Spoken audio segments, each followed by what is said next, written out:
Bonjour à tous, ici Astalis et on se retrouve dans cette 9e vidéo consacrée à la résolution des cubes à 8 axes. Le but de cette vidéo est de vous montrer comment résoudre facilement ce cube qui est connu sous le nom de ReadyCube. Si on s'intéresse aux couleurs du ReadyCube, on constate qu'on retrouve dans son état résolu la disposition qu'on a sur un cube standard, c'est-à-dire le blanc à l'opposé du jaune, le rouge à l'opposé de l'orange et le bleu à l'opposé du vert. Et on retrouve bien entendu la disposition particulière du bleu, du blanc et du rouge qu'on trouve dans le sens contraire des aiguilles d'une montre autour d'un coin du cube. Si on regarde de plus près le ReadyCube, on constate que sur chaque face on trouve deux types de pièces. D'abord on peut trouver des coins, des pièces à 3 couleurs, il y en a 8 sur ce cube. Et on peut également trouver des arêtes, ces pièces à 2 couleurs qui sont à la jonction de 2 faces, mais on constate que contrairement à un cube classique, ces arêtes ont une forme particulière puisque chacune de leurs facettes a une forme de flèche, comme on le voit ici. Si on regarde maintenant quel type de rotation permet le ReadyCube, on constate qu'on peut tourner n'importe lequel de ces 8 coins, cette pièce particulière, comme ceci, mais on constate que chaque fois qu'on tourne un coin, on tourne en même temps les 3 arêtes qui le touchent. Et on peut donc effectuer ce type de rotation sur chacun des 8 coins du cube. On peut tourner à 120 degrés dans un sens cet ensemble de pièces, ou à 120 degrés dans le sens contraire. J'ai ici mélangé mon ReadyCube, et pour le résoudre, on va effectuer le même type de raisonnement que sur un cube 3x3 standard, c'est-à-dire qu'on va le résoudre rangée par rangée, en commençant par le bas. On va donc considérer que ce cube possède une rangée inférieure. On va ensuite résoudre les 4 arêtes immédiatement au-dessus qu'on pourra définir comme des arêtes équatoriales, et enfin on résoudra la dernière rangée, la rangée supérieure. Si je reste fidèle à mes habitudes, je vais commencer par la résolution de la rangée inférieure, et en particulier la résolution de la face qu'elle comprend, et je vais choisir par exemple la face blanche sur ce cube.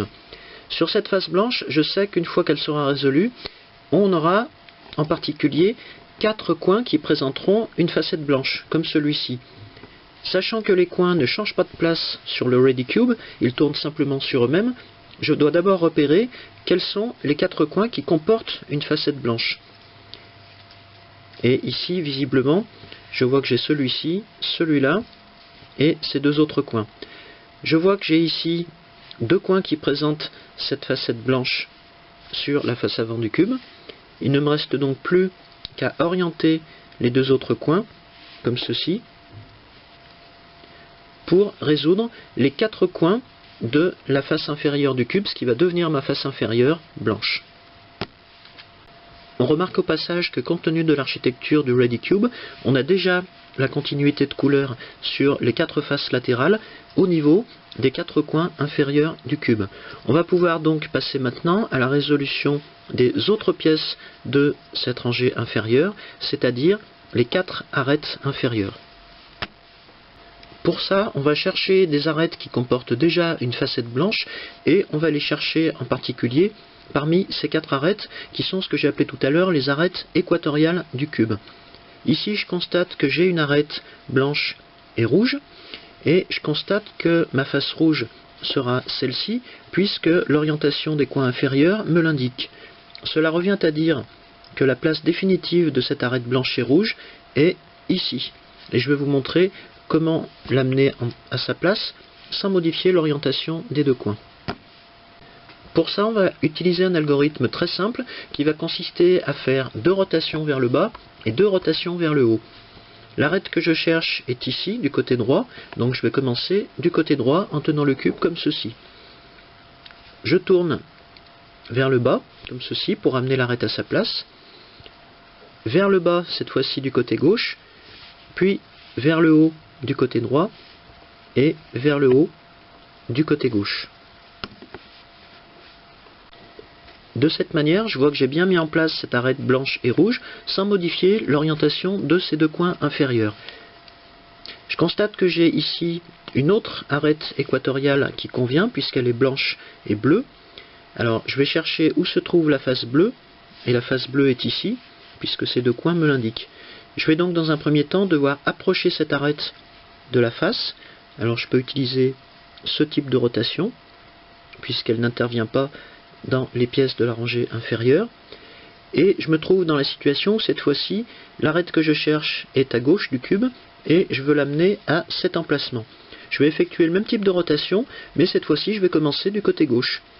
Donc vers le bas, vers le bas, vers le haut, et vers le haut. Et je constate une nouvelle fois que j'ai mis en place une nouvelle arête inférieure. J'ai déjà 3 arêtes en place dans ma rangée inférieure, puisque j'ai placé la blanche et rouge et la blanche et bleue, et en fait j'avais déjà à sa place la blanche et orange. Il ne me reste plus que la blanche et verte à mettre en place. Elle n'est pas parmi les 4 arêtes équatoriales, puisqu'on la retrouve ici dans la rangée supérieure. Je vais donc effectuer des rotations simples pour l'amener dans cette espèce de rangée équatoriale, si on peut l'appeler comme ça. Et puisque la facette verte est ici, je vais pouvoir tourner par exemple ce coin du cube de cette manière, et je vais effectuer exactement le même type de rotation pour venir placer cette arête blanche et verte. Donc droite vers le bas, gauche vers le bas, droite vers le haut, gauche vers le haut. Et de cette manière, je vois que j'ai résolu l'ensemble de ma rangée inférieure. J'en arrive donc à l'étape suivante, qui est celle de la résolution des 4 arêtes équatoriales, mais avant d'aller plus loin, je dois d'abord m'assurer que les 4 coins supérieurs du cube ont la bonne orientation. On sait que la face opposée à la face blanche est la face jaune dans l'état résolu du cube.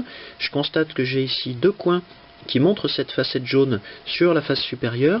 Je dois donc orienter les 2 autres pour avoir cette même facette sur la rangée supérieure. Et ensuite seulement, je pourrai placer les arêtes équatoriales. Un rapide coup d'œil sur mon cube me montre qu'aucune des 4 arêtes équatoriales n'est à sa place, puisqu'on n'a pas la correspondance de couleurs qu'on cherche. En revanche, je vois que j'ai ici une arête bleue et rouge, dont la place définitive est ici, puisqu'on est à la jonction entre les faces rouge et bleu. La position de cette arête serait donc celle-ci, mais je dois conserver l'orientation de ce coin. Je vais donc utiliser un algorithme qui ressemble étrangement au premier que je vous ai montré pour mettre en place cette arête. Pour ça, je vais tenir le cube comme ceci et je vais considérer ces 3 arêtes qui forment une sorte de T inversé, dont une des branches, celle-ci, correspond à l'emplacement final de cette arête. Les rotations que je vais effectuer vont me permettre de remplacer la branche centrale du T, soit par cette arête gauche, soit par cette arête droite. Si l'arête droite prend la place de celle-ci, la branche centrale du T, va aller du côté gauche. C'est la situation que je cherche, mais on aurait exactement le contraire si on commençait du côté gauche. Donc dans mon cas, je vais amener cette arête à la place de la branche centrale, donc vers le haut. J'effectue une autre rotation vers le haut de l'autre côté, et je recommence, mais cette fois-ci vers le bas du côté droit et vers le bas du côté gauche. De cette manière, je vois que j'ai mis en place cette arête bleue et rouge, et je n'ai pas modifié l'orientation des 2 coins supérieurs de mon cube. Si je regarde ailleurs sur mon cube, je constate que j'ai ici une arête équatoriale orange et verte, dont l'emplacement final est ici, à la jonction des faces orange et verte. Pour amener directement cette pièce de cet emplacement à celui-ci, je vais faire intervenir le même algorithme qui fait intervenir ce T à l'envers sur cette face, en amenant par exemple cette arête à la place de la branche centrale du T, et cette arête qui est sur la gauche va directement passer en face. Donc j'effectue les mêmes types de rotations, vers le haut, en commençant par la droite, vers le haut, vers le bas, et vers le bas. Et je constate que j'ai bien placé ici cette arête verte et orange à la jonction des 2 faces de ces 2 couleurs.